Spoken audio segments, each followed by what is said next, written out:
રાજ્ય સરકારે એક પરિપત્ર બહાર પાડ્યો એ હિસાબે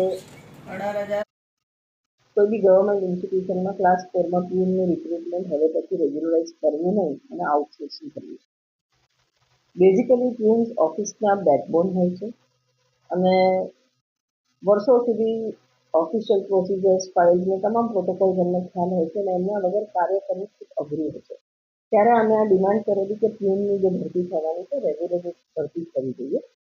છતાં બી અલ્ટ્રા મોડર્ન એજન્સીને ઇજારો આપવામાં આવ્યો અને લગભગ 5 મહિના પહેલા 100 પીએમ્સ એમના થ્રુ આપણે રિક્રુટ કર્યા.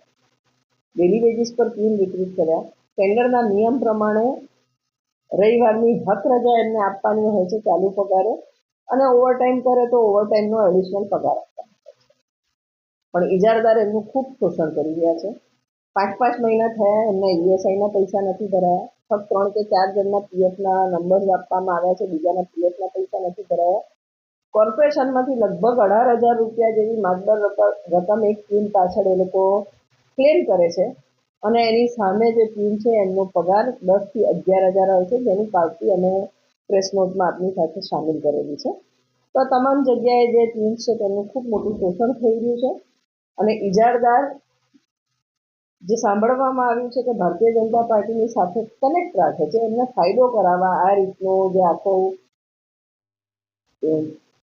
એક સ્કેમ કરવામાં આવ્યો છે એનો અમે વિરોધ કર્યો છે. ઇજારદારને બ્લેકલિસ્ટ કરીને ટર્મિનેટ કરીને જે બી પીએમની ભરતી કરી છે, કોર્પોરેશન ડાયરેક્ટલી એમને માનવ દિન પર કે ડેલી વેજીસ પર રાખીને પગાર ચૂકવે અને આ કાર્ય કરાવે એમની પાસે, એવી અમે ડિમાન્ડ કરતો આજે પત્ર.